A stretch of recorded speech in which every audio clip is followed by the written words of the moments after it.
આ વિડીયોની અંદર આપણે જોઈએ રિપ્લેસમેન્ટ મોડલ 2ના એક્ઝામ્પલ્સ. તો એમાં પહેલો એક્ઝામ્પલ જોઈએ એની definition. Let the value of money be assumed to be 10% per year. એટલે કે પૈસાની જે વેલ્યુ હોય, જે ધીરે ધીરે શું થાય, એની જે કિંમત હોય એ ઘટતી જાય. તો અહીંયા કેટલા ટકા લેકે એની જે વેલ્યુ હોય એ ઘટતી જાય, તો એ આપણને રેટ આપ્યો અહીંયા 10%. બરાબર. એટલે જ્યારે તમને રિપ્લેસમેન્ટની અંદર મોડલ 1 મોડલ 2, તો મોડલ 1ની અંદર જે એક્ઝામ્પલ આપ્યો હોય મોડલ 2માં સિમિલર ટાઈપની જ રકમ આપેલી હશે, પણ ખાલી એની અંદર પર્સન્ટેજ વધારે આપેલા હશે. તો પર્સન્ટેજ આપેલા હોય એટલે મોડલ 2નો એક્ઝામ્પલ થાય, પર્સન્ટેજ ના આપેલા હોય તો મોડલ 1નો એક્ઝામ્પલ હોય. તો આ રીતે તમે એને આઈડેન્ટિફાઈ કરી શકો. બરાબર. And suppose that machine A is replaced after every 3 years. એટલે કે અહીંયા આપણને બે મશીનની કમ્પેરિઝન આપી. એમાં પહેલું જે મશીન આપ્યું મશીન એ, એને આપણે દર કેટલા વર્ષે રિપ્લેસ કરી દઈશું? 3 વર્ષે. એટલે કે 3 વર્ષ પછી ફરીથી નવું મશીન પરચેસ કરી લઈશું મશીન એ ટાઈપનું. Whereas machine B is replaced every 6 years. અને મશીન બી છે એને આપણે કેટલા વર્ષે રિપ્લેસ કરીશું? દર 6 વર્ષે. The yearly cost in rupees of both machines are given below.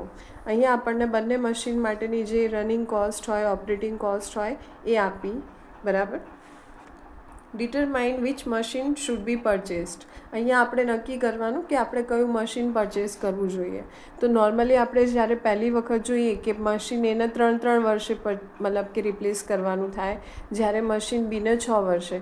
તો આપણને એવું થાય કે ભાઈ વહેલાં સપોઝ રિપ્લેસ કરવું પડતું હોય તો મશીન પ્રોપર નહીં હોય, પણ એને આપણે એ રીતે નક્કી નહીં કરીએ. આપણે એની માટે પ્રોપર વેલ્યુ ફાઇન્ડ કરીશું એની, અને એની ઉપરથી ડિસાઇડ કરીશું કે મશીન એ કે મશીન બી કયું મશીન આપણે પરચેસ કરવું જોઈએ. બરાબર. તો અહીંયા આપણને બંને મશીન માટેની યર વાઇઝ. હવે બીજી વસ્તુ એ કે જ્યારે તમે કોઈ બી વસ્તુની કમ્પેરિઝન કરતા હોય તો એનો જે ડેટા આપેલો હોય એ કમ્પેરેબલ હોવો જોઈએ. તો અહીંયા આપણને મશીન એ કેટલા વર્ષે રિપ્લેસ કરીએ? 3 વર્ષે. જ્યારે મશીન બીને 6 વર્ષે. તો એ રીતે કમ્પેરિઝન થાય નહીં. બંને મશીનને આપણે એક લેવલ ઉપર લાવવા પડે.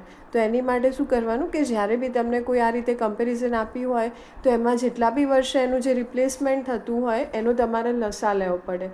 જેમ કે અહીંયા આપણને મશીન એ માટે કેટલા વર્ષે એનું જે રિપ્લેસમેન્ટ છે એ આપ્યું? 3 વર્ષે આપ્યું. બરાબર. જ્યારે મશીન બીનું રિપ્લેસમેન્ટ 6 વર્ષે આપ્યું. તો અહીંયા આપણે 3 અને 6નો લસા લઈને બંનેનો જે લસા મળે કેટલો મળશે? 3 ને 6નો લસા કેટલો થાય? 6. તો બંનેનો જે ડેટા એટલે કે જે રનિંગ કોસ્ટ આપેલી હોય એ 6 વર્ષ માટેની કરીને પછી આપણે એનું જે કેલ્ક્યુલેશન હોય એ આગળ કરી શકીએ. નહીં તો એની જે કમ્પેરિઝન હોય એ ડાયરેક્ટ થાય નહીં. માની લો કે 3 ને 6ની જગ્યાએ તમને 3 ને 4 આપ્યા હોય તો એનો લસા જેટલો બી થતો હોય 12 થાય, તો 12 વર્ષ માટે તમારે એનો ડેટા લખવો પડે. તો અહીંયા આપણને જુઓ મશીન એ માટે 3 વર્ષની જે રનિંગ કોસ્ટ છે એ આપી. બીજા 3 વર્ષ માટે શું કર્યું? એના એ જે રનિંગ કોસ્ટ હતી એને રિપીટ કરી. સપોઝ ના આપેલી હોય તો આપણે આપણી જાતે લખી દેવાની કે અહીંયા આપણે 3 વર્ષ આપ્યા હોય ને અહીંયા મશીન બી માટે 4 વર્ષ. તો આપણે લસા લઈએ તો કેટલું થાય? 12 થાય. તો આનું 3 વર્ષે એના એ જે રનિંગ કોસ્ટ હોય શું થાય? એની રિપીટ થતી જાય. અને એ જ રીતે મશીન બી હોય એનો ડેટા તમને આપેલો હોય 4 વર્ષ માટેનો. તો 4 વર્ષે એટલે કે 3 વખતે ડેટા શું થશે? એનો રિપીટ થશે. તો પહેલાં બંનેનો જે વર્ષનો જે ગેપ આપેલો હોય એનો લસા લઈને પછી જ આગળ આપણે એનો એક્ઝામ્પલ કેલ્ક્યુલેટ કરવાનો થાય. તો અહીંયા આપણને શું ફાઇન્ડ કરવાનું કીધું કે determine which machine should be purchased. એટલે કે બંને મશીનમાંથી આપણે કયું મશીન પરચેસ કરવું જોઈએ. તો એની માટે એક ફોર્મ્યુલા આપણે યુઝ કરીશું અહીંયા, જેને આપણે ડિનોટ કરીએ ડીથી. ડીને કહેવાશે કાં તો ડિસ્કાઉન્ટ રેટ અથવા તો પછી ડેપ્રિશિએશન વેલ્યુ. એના ઘણા બધા નામ છે. એમાંથી એક ડિસ્કાઉન્ટ રેટ થાય અથવા તો ડિસ્કાઉન્ટ ફેક્ટર બી તમે કહી શકો. ફોર્મ્યુલા શું થશે એની? તો 100/100 plus r whole power n. R એટલે એનો જે રેટ ઓફ ઇન્ટરેસ્ટ છે અહીંયા આપણને કેટલો આપ્યો? 10%. જે અહીંયા કીધું ને આપણને કે value of money be assumed 10% per year. તો અહીંયા આપણે જે ઇન્ટરેસ્ટ રેટ લઈશું એ કેટલો લઈશું? 10%. એટલે આરની વેલ્યુ કેટલી થાય? 10. અને એન એટલે નંબર ઓફ યર્સ. એ આપણે પ્રેઝન્ટ વેલ્યુ ફેક્ટર ફાઇન્ડ કરીએ ત્યારે જોઈએ કે એની વેલ્યુ કઈ રીતે મુકાશે. તો આટલી ડિટેલ આપણને આપી અને એની ઉપરથી આપણે ચેક કરવાનું કે મશીન એ અને બી બંનેમાંથી કયું મશીન પરચેસ કરવું જોઈએ. તો હવે આપણે એક્ઝામ્પલ કેલ્ક્યુલેટ કરવાનો સ્ટાર્ટ કરીએ, જેની અંદર આ ફોર્મ્યુલા આપણી યુઝ થશે પ્રેઝન્ટ વર્થ ફેક્ટર એટલે કે ડિસ્કાઉન્ટ ફેક્ટર ફાઇન્ડ કરવા માટે. બરાબર.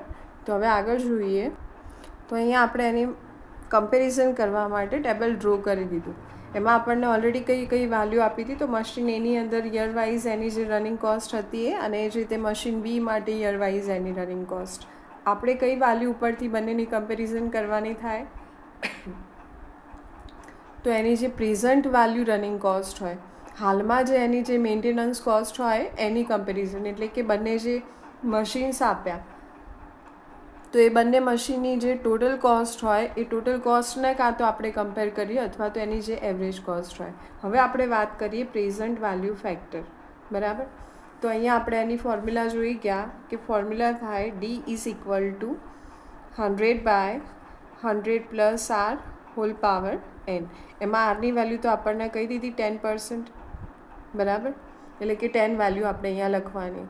બીજું શું ધ્યાનમાં રાખવાનું? તો જુઓ, જ્યારે બી મોડલ 2નો એક્ઝામ્પલ આપેલો હોય તો એ કન્ડિશનની અંદર આપણે એક અઝમ્પશન કરીને ચાલીશું, પહેલેથી ધારી લઈશું કે અહીંયા આપણને જે ઓપરેટિંગ કોસ્ટ આપેલી હશે એ વર્ષની શરૂઆતમાં આપેલી હશે, બરાબર.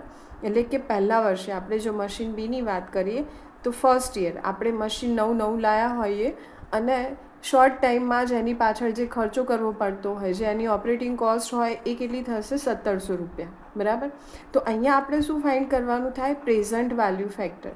તો હાલ આપણે જોવા જઈએ તો આ 1700 રૂપિયાની કિંમત કેટલી થવાની? એટલી ને એટલી જ થવાની, 1700 રૂપિયા, બરાબર. એટલે કે અહીંયા જે આપણને રનિંગ કોસ્ટ આપેલી હશે, ફરી એકવાર કહું કે આ જે રનિંગ કોસ્ટ આપેલી હોય, અહીંયા આપણે જ્યારે ડિસ્કાઉન્ટ રેટ ફાઇન્ડ કરીએ તો એ કન્ડિશનમાં જે ટાઈમનો યુઝ કરીશું એ ટાઈમ કઈ રીતે લઈશું? આ જે ઓપરેટિંગ કોસ્ટ આપી એ ઓપરેટિંગ કોસ્ટને આપણે કન્સિડર કરીશું કે વર્ષની શરૂઆતમાં આ જે ખર્ચો કરવો પડ્યો હોય એ. પહેલાંમાં કેવું હતું, આપણને જે રનિંગ કોસ્ટ આપેલી હતી મોડલ 1ની અંદર, એની અંદર આપણે શું લેતા હતા કે ફર્સ્ટ યર કમ્પ્લીટ થાય ત્યાં સુધીમાં આપણો જે ખર્ચો થતો હતો એ. જ્યારે અહીંયા આપણે એવું ધારીને ચાલીશું કે આ જે ખર્ચો આપણને આપ્યો એ ક્યારનો આપ્યો? પહેલા વર્ષનો જ, એટલે કે વર્ષની શરૂઆતમાં. એટલે હાલ જે વસ્તુની કિંમત 100 રૂપિયા હોય એ અઠવાડિયા મહિનામાં 100 રૂપિયાથી વધીને 110 નહીં થઈ જાય. 100 રૂપિયાની કિંમત 100 રૂપિયા થવાની, પણ જ્યારે એ ડ્યુરેશન લાંબો થઈ જાય ત્યારે પૈસાની કિંમત ઘટતી જાય, બરાબર. તો અહીંયા આપણને જે વેલ્યુ આપી 1700 રૂપિયા, એની હાલની કિંમત કેટલી થવાની? 1700 જ થવાની, બરાબર છે. તો આ જે આપણે 10% પ્રમાણે જે ડિસ્કાઉન્ટ રેટ ફાઇન્ડ કરીશું એ ડિસ્કાઉન્ટ રેટ આપણને શું કહેશે કે જે રીતે આપણે ઇન્ટરેસ્ટ રેટ ફાઇન્ડ કરીએ કે 100 રૂપિયાનું હોય 10% લેખે, એક વર્ષ પછીનું વ્યાજ આપણને 10 રૂપિયા, એટલે કે ટોટલ અમાઉન્ટ કેટલી મળે? 110 રૂપિયા મળે, બરાબર. તો હાલની કિંમત જે હતી 100 રૂપિયા એની આપણે ફ્યુચર વેલ્યુ ફાઇન્ડ કરી ઇન્ટરેસ્ટ રેટ યુઝ કરીને. તો હવે મારે ઉલટું ફાઇન્ડ કરવું હોય કે જો એક વર્ષ પછી કોઈ વસ્તુની કિંમત 110 રૂપિયા હોય તો હાલ એની કિંમત કેટલી થાય? તો એ આપણને કોનાથી મળશે? પ્રેઝન્ટ વેલ્યુ ફેક્ટરથી મળશે. અને એનો જે રેટ હોય એ દરેક એક્ઝામ્પલે બદલાઈ શકે. તો એની વેલ્યુ આપણે કઈ રીતે ફાઇન્ડ કરવાની? જે બંને મશીન્સ માટે સેમ રહેશે. પછી જ્યારે આપણે રનિંગ કોસ્ટને પ્રેઝન્ટ વેલ્યુ ફેક્ટરથી મલ્ટીપ્લાય કરીશું ત્યારે આપણી જે પ્રેઝન્ટ વેલ્યુ રનિંગ કોસ્ટ હોય એ બદલાશે, બરાબર. તો સૌથી પહેલાં આપણે આ ફાઇન્ડ કરીએ. કઈ રીતે મળે? તો આપણી જે ઓપરેટિંગ કોસ્ટ હોય આપણે કન્સિડર એ જે કોસ્ટ હતી એ આપણે વર્ષની શરૂઆતમાં ધારી. તો અહીંયા જે ટાઈમ આપણે યુઝ કરીશું એ કેટલો લઈશું? n is equal two 0. કારણ કે આપણી જે ઓપરેટિંગ કોસ્ટ છે એ આપણે કેવી ધારી લીધી? પહેલાં વર્ષની શરૂઆતમાં હોય, એટલે કે હજુ સુધી એક વર્ષ પૂરું થયું નથી, હજુ સ્ટાર્ટિંગની જ, હજુ હમણાં લાયા અને માની લો કે એકાદ વીકની અંદર આપણે એનો ખર્ચો કરી નાખ્યો તો એને આપણે 0 તરીકે કન્સિડર કરીએ. તો અહીંયા આપણને એનો જે ડિસ્કાઉન્ટ રેટ હોય કેટલો મળશે? તો 100/r વેલ્યુ 10 થાય, 100 પ્લસ 10 પાવર 0, બેઝ તરીકે 0 સિવાયની કોઈ વેલ્યુ હોય અને પાવર 0 આપેલો હોય તો ઓલ ઓવર વેલ્યુ કેટલી થાય? 1. તો અહીંયા આપણે એની જે પ્રેઝન્ટ વેલ્યુ ફેક્ટર છે એ કેટલી લઈશું? 10% લેખે 1. એ જ રીતે હવે આ જે ઓપરેટિંગ કોસ્ટ આપી એ ક્યારની આપી? તો પહેલા વર્ષના એન્ડની અને બીજા વર્ષના શરૂઆતની, એટલે કે એક વર્ષ પૂરું થયા પછીની આપણને આ ઓપરેટિંગ કોસ્ટ આપી. તો હવે આપણે એની વેલ્યુ કેટલી લેવાની? 1 લેવાની. તો આપણને ડિસ્કાઉન્ટ રેટ કેટલો મળે? તો એની જગ્યાએ આપણે 1 મૂકીએ તો 100/100 પ્લસ 10 પાવર 1, 100/110 પાવર 1 કરશો તો એ કેટલા થશે? 0.9090. તો અહીંયા આવશે 0.9090, અથવા તમે 91 બી લખી શકો, લાસ્ટ ડિઝિટ. પછી હવે આપણે એની વેલ્યુ કેટલી લઈશું? 2. આ જે ઓપરેટિંગ કોસ્ટ આપી એ ક્યારની આપી? 2 વર્ષ પૂરું થયા પછીની, અથવા તો ત્રીજા વર્ષની શરૂઆતની કોસ્ટ આપી. એટલે આપણે 2 વર્ષ પૂરું થયા પછીની ઓપરેટિંગ કોસ્ટ ફાઇન્ડ કરીએ તો હવે આપણી 100/110 તો ફિક્સ જ રહેવાની, ખાલી ટાઈમ બદલાવાનો, 1ની જગ્યાએ 2 થવાના. તો એ કોસ્ટ આપણને કેટલી મળે? તો એ થાય અહીંયા 0.8264. 0.8264. અને આ વેલ્યુ જો તમારે ડાયરેક્ટ ફાઇન્ડ કરવી હોય બધી જ, અહીંયા જે આપણે પ્રેઝન્ટ વેલ્યુ ફેક્ટર ફાઇન્ડ કરીએ તો કેલ્ક્યુલેટરની અંદર કઈ રીતે થશે? તો અહીંયા તમને જે પર્સન્ટેજ આપ્યા હોય એ તમે મૂકી દો. અહીંયા 10 આપ્યા તો 10, 5 આપ્યા હોય તો 5, જે બી વેલ્યુ આપેલી હોય. તો શું થાય? કેલ્ક્યુલેટરમાં તમારે આ રીતે પ્લેસ કરવાનું કે 100/110, પછી મલ્ટીપ્લાય કરશો એટલે સીધી તમને કઈ વેલ્યુ મળશે? આ વેલ્યુ. બરાબર. પછી તમારે ઇક્વલ કરી જવાના. ઇક્વલ ટુ કરશો એટલે સીધા આવશે. ફરીથી ઇક્વલ ટુ પ્રેસ કરશો એટલે કેટલા મળશે તમને? તો એ મળે 0.7513. 0.7513. ફરીથી ઇક્વલ ટુ કરશો કેલ્ક્યુલેટરમાં એટલે ફરીથી કેટલા આવશે? 0.6830. ફરીથી ઇક્વલ ટુ પ્રેસ કરશો એટલે 0.6209. તો આ સુધી જેટલા બી વર્ષ માટે આપણને વેલ્યુની જરૂર હોય એ પ્રમાણે તમે પછી ઇક્વલ સાઇન પ્રેસ કરતા જાઓ તો એ પ્રમાણે તમને છેક સુધી વેલ્યુ મળતી જાય. અને જો ના ખ્યાલ આવે તો અહીંયા ખાલી તમારે વેલ્યુ બદલતા જવાનું, 1 પછી 2, 2 પછી 3, એ રીતે. તો મશીન એ માટે પણ, કારણ કે પર્સન્ટેજ તો બંને માટે સેમ જ આપ્યા, એટલે અહીંયા બી આપણને આ જે પ્રેઝન્ટ વેલ્યુ ફેક્ટર છે એ કેટલો મળશે? આના જ વેલ્યુ. તો એને આપણે અહીંયા રિપીટ કરી દઈએ.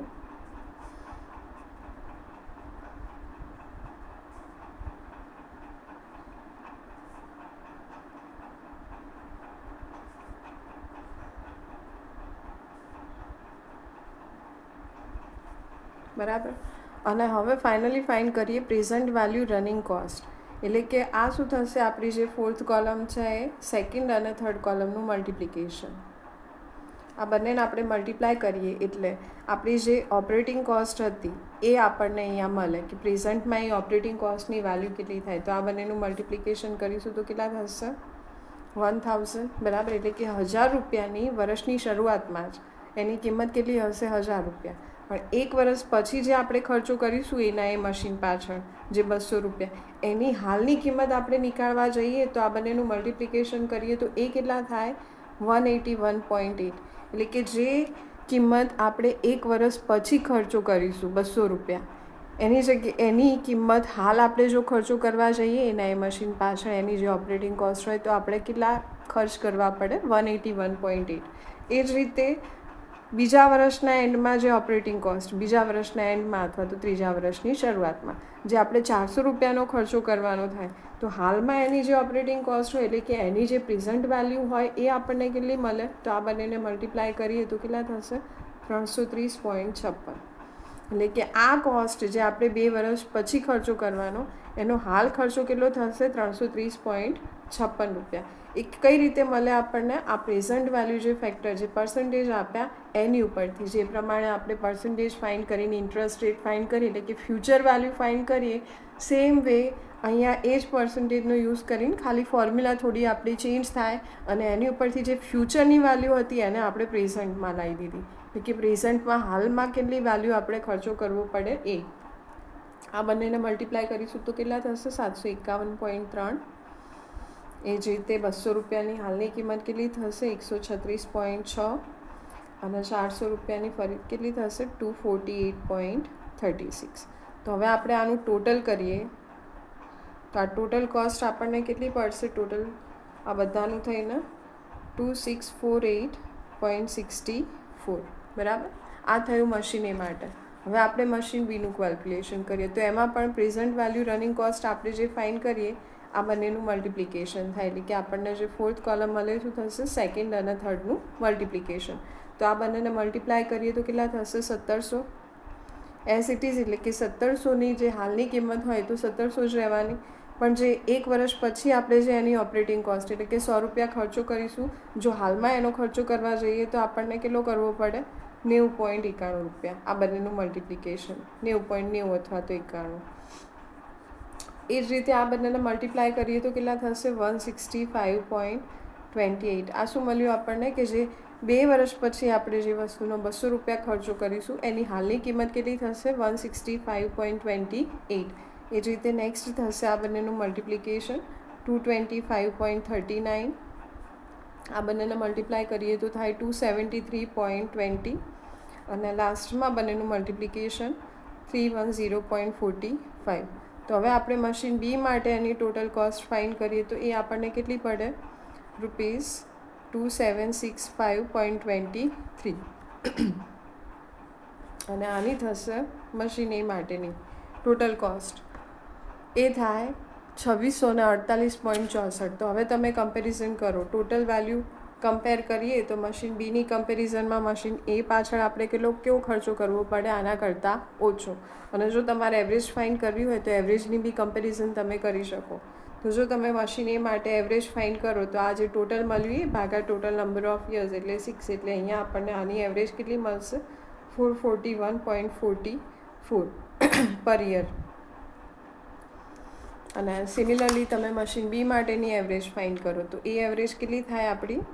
તો આ જે ટોટલ મળ્યું એ ભાગ્યા 6 કરીશું તો એ થશે ₹460.87. તો એવરેજમાં બી તમે જોઈ શકો કે આ મશીન એ કરતાં મશીન બીની એવરેજ વધારે થાય, એટલે કે મશીન એની એવરેજ બી ઓછી થાય, ટોટલ બી ઓછું થાય. મતલબ કે આપણે મશીન એને પરચેસ કરવું જોઈએ. હવે બીજો એક્ઝામ્પલ જોઈએ. તો સેકન્ડ એક્ઝામ્પલની અંદર આપણને ડેફિનેશનમાં આપ્યું કે અ મશીન કોસ્ટ ₹15,000, એટલે કે મશીનની જે કોસ્ટ હોય ઓરિજિનલ કેપિટલ કોસ્ટ એ કેટલી થઈ? 15,000 રૂપિયા. The running cost for the different years R given below. અહીંયા અલગ અલગ વર્ષ માટે આપણને એની જે રનિંગ અથવા તો ઓપરેટિંગ કોસ્ટ હોય એ આપી. Find the optimal replacement period, એટલે કે ક્યારે આપણે વસ્તુને રિપ્લેસ કરી શકીએ. ઇફ ધ કેપિટલ વર્થ 10% પર એનમ, એટલે કે કેપિટલની જે વેલ્યુ હોય આપણી, જે પૈસાની જે વેલ્યુ હોય એ આપણે કેટલી લેવાની? 10% રેટથી પર એનમ, એટલે કે દર વર્ષની. And has no salvage value, એટલે કે એની કોઈ રિસેલ વેલ્યુ હાલ આપણે લેતા નથી. તો અહીંયા આપણને રનિંગ કોસ્ટ આપી યર વાઇઝ, બરાબર. અને બીજું આપ્યું 10%નો જે રેટ હોય એ આપ્યો પ્રેઝન્ટ વેલ્યુ ફેક્ટર ફાઇન્ડ કરવા માટે. તો આપણે ફરીથી પેલી જે ટોટલ કોસ્ટ મોડલ 1માં ફાઇન્ડ કરી હતી એ જ રીતે આની અંદર બી ટોટલ કોસ્ટ અને એવરેજ કોસ્ટ ઉપરથી ડિસાઇડ કરવાનું કે ક્યારે આપણે મશીનને રિપ્લેસ કરી શકીએ. તો મોડલ 1ની અંદર જે આપણે 7 કોલમ લીધી હતી એ પ્રમાણે અહીંયા ટોટલ કેટલી કોલમ થશે? 8 કોલમ થશે, બરાબર. 1 કોલમ એક્સ્ટ્રા થશે. બાકી આપણને જે આપ્યું યર વાઇઝ આપણને રનિંગ કોસ્ટ આપી આપણે લખી દીધી. હવે થર્ડ કોલમની અંદર આપણે શું ફાઇન્ડ કરીશું? ડિસ્કાઉન્ટ ફેક્ટર, જે આગળ હમણાં આપણે એક્ઝામ્પલમાં જોઈ ગયા કે આ જે આપણને ઓપરેટિંગ કોસ્ટ આપી આપણે કેવી લેવાની?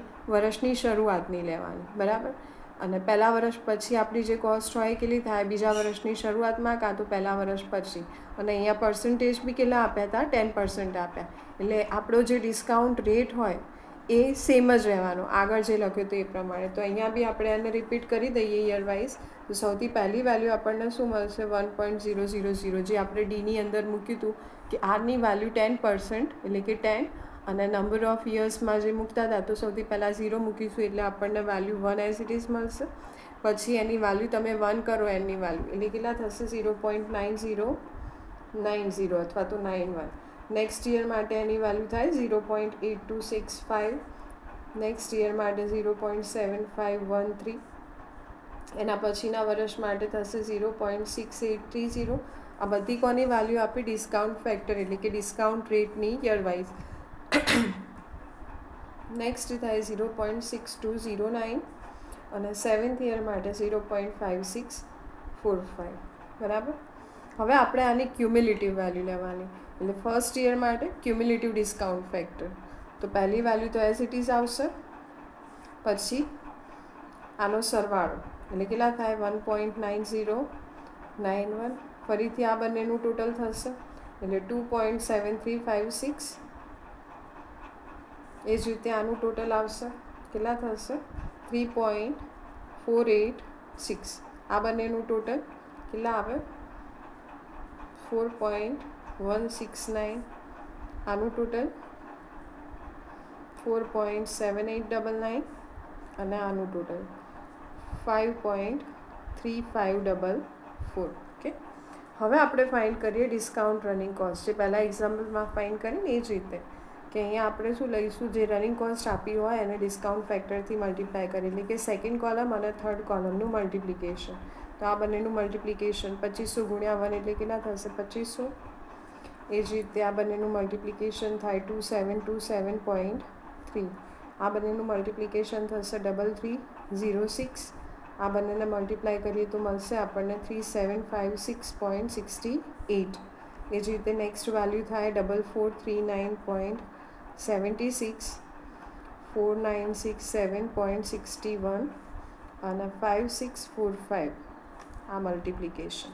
હવે ક્યુમ્યુલેટિવ ડિસ્કાઉન્ટ રનિંગ કોસ્ટ, આ જે આપણને કોસ્ટ મળી એની આપણે ક્યુમ્યુલેટિવ વેલ્યુ, એટલે પહેલા વર્ષ માટે તો એઝ ઇટ ઇઝ જ આવશે એ વેલ્યુ, પછી નેક્સ્ટ યર માટે બંનેનું ટોટલ થઈને આપણને એની જે વેલ્યુ હોય મળે તો એ કેટલી થાય 5227.3. દેન આ બંનેનું ટોટલ 8533.30. એ પછી આનું ટોટલ લઈશું આપણે તો 12289.98. આનું ટોટલ થાય 16729.7. આ બંનેનું ટોટલ 21697.3 અને આનું ટોટલ 27342.4. તો આ રીતે આપણને ક્યુમ્યુલેટિવ ડિસ્કાઉન્ટ રનિંગ કોસ્ટ મળી જાય. હવે ટોટલ કોસ્ટ એટલે શું થશે, તો આપણી જે મશીનની જે ઓરિજિનલ કોસ્ટ હતી એ કેટલી આપી હતી 15000, એમાં આપણે આ cumulative discount running cost add કરવાની, બરાબર. એટલે કે મશીનની કોસ્ટ પ્લસ આપણી જે છઠ્ઠી કોલમ મળી એ બંનેનું ટોટલ તો થશે 2500 વત્તા 15000 એટલે કેટલા થાય 17500. એ જ રીતે બધી વેલ્યુ 15000માં આપણે એડ કરીશું. એ 15000 પ્લસ 8533.30.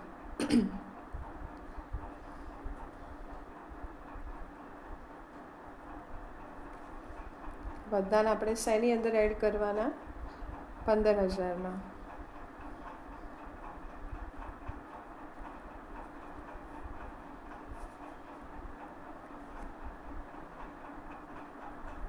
આ આપણને મળી ગઈ ટોટલ કોસ્ટ. અને આપણી જે એવરેજ કોસ્ટ હતી એ એવરેજ ફાઇન્ડ કરવા માટે હવે આપણને જે આ ટોટલ કોસ્ટ મળી ભાગ્યા શું કરીશું, ક્યુમ્યુલેટિવ ડિસ્કાઉન્ટ ફેક્ટર. આ બંનેનું ડિવિઝન લઈએ તો 17500 ભાગ્યા 1 એટલે કેટલા થશે 17500 એઝ ઇટ ઇઝ, બરાબર. પછી આને આપણે 2થી ડિવાઈડ કરીએ, સોરી 2થી નહીં, આપણે ફોર્થ કોલમ એટલે આ જે ક્યુમ્યુલેટિવ ડિસ્કાઉન્ટ ફેક્ટર મળ્યો ને એ વેલ્યુથી ડિવાઈડ કરવાના. તો અહીંયા કેટલા થશે 10595.2. એ જ રીતે આને આપણે ડિવાઈડ કરીશું આનાથી તો થશે કેટલા મળશે આપણને